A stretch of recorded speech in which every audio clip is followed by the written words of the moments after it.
ബിസ്മില്ലാഹി വൽഹംദുലില്ലാഹ് വസല്ലല്ലാഹു വസല്ലമ അലാ സയ്യിദിന മുഹമ്മദിൻ വഅലാ ആലിഹി വസ്വഹ്ബിഹി അജ്മഈൻ. ഇന്ന് സൂറത്തുൽ ഫീലിൻ്റെ വ്യാഖ്യാനമാണ് നമ്മൾ പഠിക്കാൻ പോകുന്നത്. അതിനു മുമ്പായി ഒരു ചെറിയ കഥ നമുക്ക് പഠിക്കാം. യമനിൽ വളരെ അക്രമിയായ ഒരു രാജാവുണ്ടായിരുന്നു. അബ്രഹത്ത് എന്നാണ് അവൻ്റെ പേര്.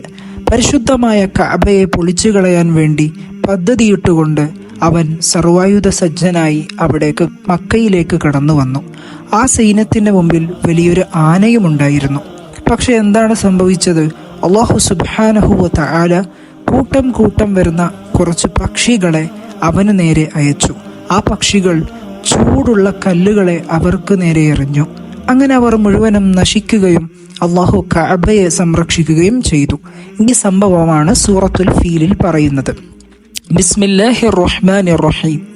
അലം തറ കൈഫ ഫഅല റബ്ബക ബിഅസ്ഹാബിൽ ഫീൽ. ആനയുമായി വന്ന അബ്രഹത്തിന്റെ സൈന്യത്തെ അങ്ങയുടെ രക്ഷിതാവ് എന്താണ് ചെയ്തതെന്ന് അങ്ങ് കണ്ടില്ലേ? അലം യജ്അൽ കൈദഹും ഫീ തദ്ലീൽ. അവരുടെ തന്ത്രത്തെ നാശത്തിലാക്കിയില്ലയോ? വഅർസല അലൈഹിം ത്വയ്റൻ അബാബീൽ. അവർക്ക് നേരെ കൂട്ടം കൂട്ടം പക്ഷികളെ അവൻ പറഞ്ഞയച്ചില്ലയോ? തർമീഹിം ബിഹിജാറത്തിൻ മിൻ സിജ്ജീൽ. ആ പക്ഷികൾ ആ സൈന്യത്തിന് നേരെ ചൂടുള്ള കല്ലുകൾ വലിച്ചെറിഞ്ഞു. ഫജഅലഹും കഅസ്ഫിൻ മഅകൂൽ. അങ്ങനെ ആ സൈന്യത്തെ ഉണങ്ങിയ മരത്തിന്റെ ഇലകൾ ഉടഞ്ഞാൽ എങ്ങനെയിരിക്കുമോ അതുപോലെ, അല്ലെങ്കിൽ നാൽക്കാലി മൃഗങ്ങൾ ചവച്ചു തുപ്പിയ വൈക്കോലുകൾ പോലെ അവരെ നാം ആക്കിയില്ലയോ? അഥവാ അള്ളാഹു അവരെ നശിപ്പിച്ചു കളഞ്ഞു എന്ന് അള്ളാഹു സുബ്ഹാനഹു വ തആല ഈ സൂറത്തിലൂടെ അവൻ ചോദിക്കുകയാണ്.